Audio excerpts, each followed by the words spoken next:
지금 대한민국 기업 10곳 중에 9곳이 지금 기준금리가 한계라고 한답니다.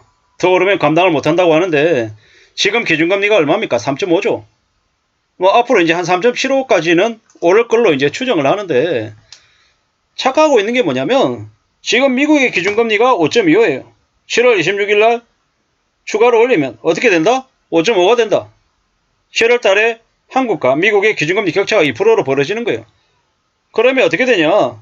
한국이라고 하는 나라가 해외에서 자금을 조달할 때 미국 기준금리 5.5에 준하는 해외 시중금리를 통해서 자금을 끌어들인단 말이죠. 무슨 얘기냐? 한국은행이 기준금리를 3.5로 동결을 하든 꼴랑 3.575까지 만들든 한국에 있는 많은 기업들의 상황은 매우 안 좋다라는 겁니다. 시중금리가 지금 현재 5% 6% 얘기하는데 8% 되고 10% 되고 12% 되면 어떻게 할 겁니까? 그냥 대한민국에 있는 상당수 기업들이 답이 없습니다. 영업이익으로 못 메꾸는 거죠. 이자 못 내는 거죠. 그러면 결국 어떻게 됐습니까? 대한민국에 있는 많은 기업들이 인력을 조정할 수밖에 없습니다. 최저시급까지 올랐는데 조직 내에서 고연봉을 받는 사람들을 내보내려고 혈안이지 않겠습니까? 닥칠 수밖에 없는 일입니다.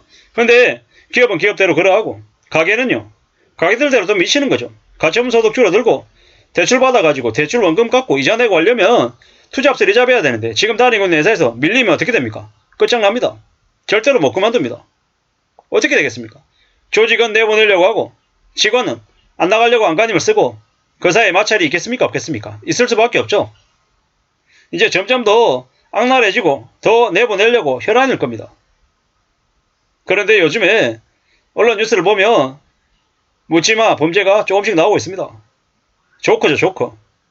막장인 인간들이 이래도 저래도 인생이 나아질 기미가 안 보이는데 이번 인생은 망했다라고 생각하는데 어떻게 하겠습니까? 자기를 자른 위상사 찌르고 가는 겁니다. 찌르고 어디 가겠습니까? 깜빵 가겠죠. 깜빵 가서 먹고 자고 운동하고 시간 때우려고 하는 겁니다. 사람들의 시간이 점점 지나면 지날수록 양아치들 쓰레기들이 뭘 아냐? 깜빵도 사람 사는 데구나. 거기도 별거 없구나. 거기도 또라이들 있고 괜찮은 사람 있고 그냥 보통의 사람들 있구나. 먹여주고 재워주고 입혀주고 운동도 시켜주고 일도 시켜준다는데 그냥 밖에서 그러니 그냥 나 모르겠고 그냥 자폭할래 이러면서 직상 상사를 죽이는 말도 안 되는 일이 벌어진다라는 거죠. 그러면 어떻게 되겠습니까? 뭐 인디어라고 하는 드라마처럼 영화처럼 해고 전문가가 이제 생기겠죠. 해고만 통보하는 전문가들 말이죠. 그리고 무난하게 좋게 마무리 짓는 이제 그런 분위기들도 만들려고 하겠죠. 뭐 이래저래 많은 생각들이 들 텐데요. 기업들이 영업이익이 안 생기고 문제가 된다. 직원들 내보내려고 할 거고 금융권들은요. 벌써 금융권들대로 난리죠 지금. 어떻게 되겠습니까? 금융권들은 금융권들대로 대출자들에게 어떤 식으로든 가상금리 더 물려가지고 이익을 좀 더 내려고 안간힘을 쓰겠죠. 왜 그러겠습니까? 왜? 은행 적은 애들도 상황이 안 좋으니까요. 적은 애들도 먼저 살려고 발버둥 치는 거죠. 너나 나나 안 죽고 살아남으려면 이제 발버둥 치는 거죠. 금융권도 기업도 개인은 개인대로 가족들대로 지인들 간에도 이제 다 이제 엉망으로 이제 살아가는 거죠. 뭐 그러다 보면 결국 어떻게 되겠습니까? 막장이 되는 거죠.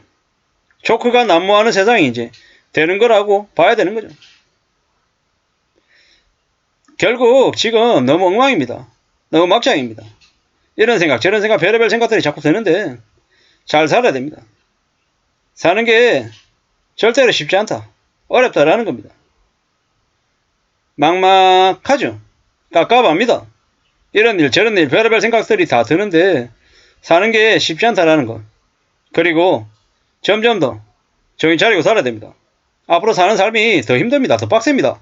절대 쉽지 않습니다. 만만하지 않습니다. 근데 여전히 만만하다 괜찮다 별일 없다라고 떠벌리는 이들 어떤 이들입니까? 악인들입니다. 보통 사람들의 삶을 무너뜨리려고 작정한 쓰레기들입니다.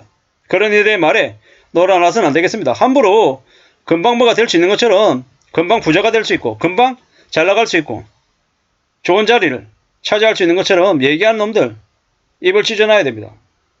절대로 쉽지 않은 삶을 우리는 살고 있습니다. 기업도 빚내서 회사를 운영하고 개인들은 개인들대로 빚내서 집 사고 차 사고 해외여행 가고 호텔 가고 호캉스 하고 여름휴가 가고 어떻게 되겠습니까? 인생 엉망되는 거죠. 이미 지금 이제 독일 국민들이 25%가 여름휴가를 못 간다라고 얘기한답니다. 독일인들에게 여름휴가는 2주 이상 가는 휴가이고 그게 그네들의 일상에서 가장 소중한 시간이라고 그들이 인지한답니다. 여름휴가 2주를 갈 수 있는 사람들의 비율 이런 것들을 가지고 경제지표로 얘기할 정도라고 합니다. 근데 그네들이 이번 여름에 여름휴가를 상당수 포기했답니다. 왜요? 여행지에서의 여행 물가가 20%, 30%, 50% 치솟아서 감당이 안 되는 거예요. 뭐 일상생활에서도 쓸 돈이 없는데 여름휴가로 2주 동안 쓸 수 있는 휴가비 이제 마련하는 게 이제 답이 안 나오는 거예요. 그러다 보니까 휴가 기간 2주를 1주로 줄이든 5일로 줄이든 그리고 휴가지를 좀 더 싼 곳으로 알아보든 이런 식으로 바뀌어간다라는 거죠. 이건 비단 이제 독일인들의 휴가 가냐 못 가냐 휴가를 줄인다 이런 얘기로 그냥 끝나는 게 아니라 에피소드로 끝나는 게 아니라 그게 독일 국민들에게는 아주 상징적인 그런 수치라고 얘기하더라고요. 이게 독일에서는 여름 휴가 2주를 못 가는 사람이 25%가 넘었다 라는 말로 이제 들리지만 한국에서는 어떻게 들리겠습니까? 한국에서는 코로나 팬데믹 이후에 뭐 보복심리 때문에 해외여행을 물밀듯이 나가고 있는데 이건 국내에 있는 국내 여행지의 바가지 요금이 너무 심한 탓이 있고 또 하나는 그동안 억눌렸던 그런 욕구가 분출하기 때문에 해외여행을 가는 거고 시간이 조금 더 지나면 1년 지나고 2년 지나고 3년 지나면 해외여행이 어디 있습니까? 호캉스가 어디 있습니까? 그냥 다 차단인 거죠. 왜? 연끌족들 빚 갚아야 되는데 거기 쓸 돈이 어디 있습니까? 뭐 그동안에는 뭐 집값이 올랐다고 기분 좋게 집값이 3억 올랐어 5억 올랐어 7억 올랐어 이러면서 수입차도 뽑고 해외여행도 가고 명품 가방도 사고 이제 온갖 이렇게 뭡니까? 부자인 척 이렇게 이래저래 설치고 다녔죠. 좀 지나면 어떻게 됩니까? 2023년 연말부터 뒤지기 시작하는 겁니다. 그동안에 헛짓거리 했던 게 서서히 드러나는 거죠. 욕심 부렸던 거, 탐욕 부렸던 거, 부자인 것처럼 착각하고 살았던 게 서서히 이제 드러나기 시작한다라는 겁니다. 대가를 치르는 거죠. 두고 봐야 됩니다. 사는 게 쉽습니까? 안 쉽습니다. 사는 거 쉽게 생각하면 그로 인한 대가를 톡톡히 지불해야 됩니다. 절대로 쉽지 않다라는 겁니다. 정신 바짝 차리고 살아야 됩니다. 생각 사는 게 쉽냐? 안 쉽다라는 거죠. 일본에 드라마 있습니다. 사채꾼 우시시마. 꼭 봐야 되는 드라마입니다. 또 뭐가 있냐? 여왕의 교실. 세상이 얼마나 참혹한지 무서운지 알려주는 드라마입니다. 여왕의 교실. 또요. 감사법인도 있고요. 아니면 뭐 도박, 묵시록, 카이지 또 있고요. 하게다카도 있고요. 일본은 아무래도 한국보다는 그 경제 위기를 더 빨리 겪었기 때문에 그로 인한 그런 스토리들이 아픈 기억들이 많습니다. 반면교사 삼아야 되는데 지금 보니까 일본만큼만 해도 정말 다행인데 우리는 일본보다 더 참혹한 경제 충격을 겪을 것 같습니다. 정신 바짝 차리고 앞으로 어떻게 살아야 될지 고민하면서 구상해야 될 것 같습니다. 감사합니다.